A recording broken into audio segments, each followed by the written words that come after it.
Here. It is Springfield's Morning News on 92.7 WMAY, Springfield's News and Talk. The Illinois State Legislature back in this week. They've got until mid-May to craft a budget and pass it.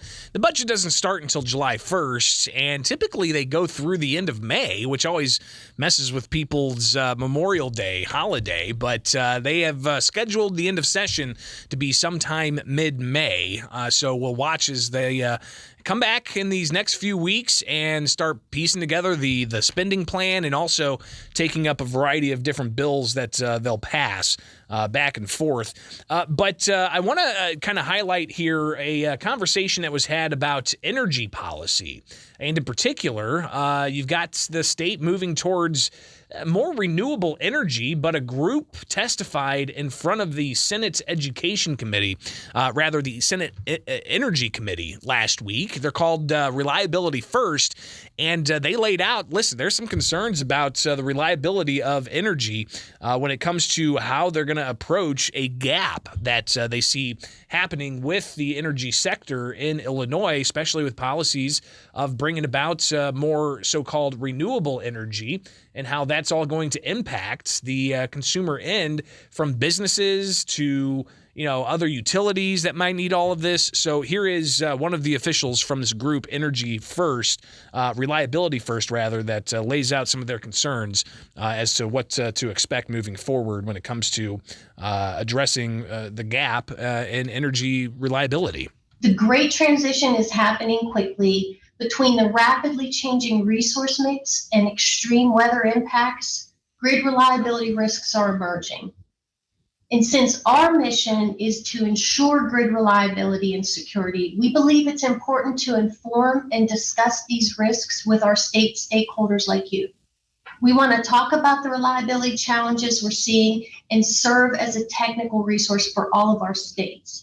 And that's why we reached out and we requested to meet with you. We want to inform you of the risks that we're seeing regionally, as well as what we're seeing for Illinois. There's really several concerns around the transition related to reliability. There are three in particular that I want to talk about today.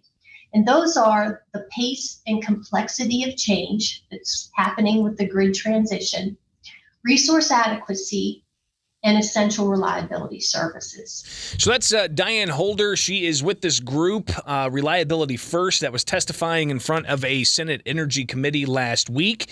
And it was about an hour long. They talked about, all the different things of wind and solar and how those are really new emerging technologies, and they're not 24-hour, they're not universal. You only get energy when it's windy, or you only get energy when it's sunny. What do you do during peak times? They said that battery storage, while it's a great idea, it's not quite there yet. So with all of these natural gas power stations that might be going offline, coal-fired power stations that might be going offline, the importance of nuclear and how that's impactful here.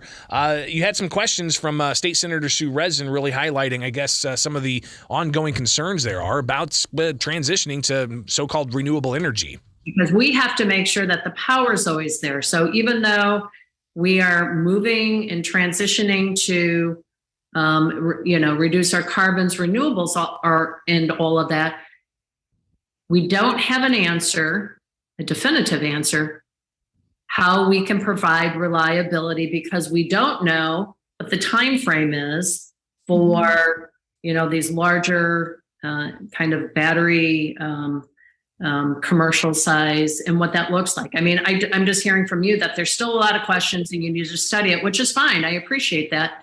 From our perspective, I know we have threats of rolling brownouts in MISO every summer.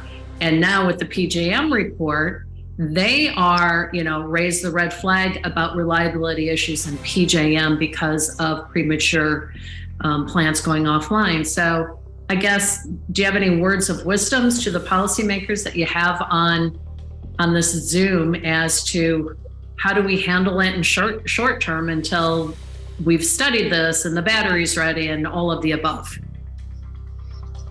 I mean, I think it's continued conversation with, your RTOs, with experts across the different issues that we're discussing here.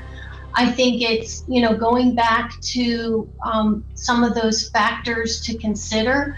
that I mentioned in my testimony. Reliability. What is the level of reliability that you're looking for? So again, conversation ongoing, but the motion has started to go to different forms of energy. From the Fly SPI studios, take the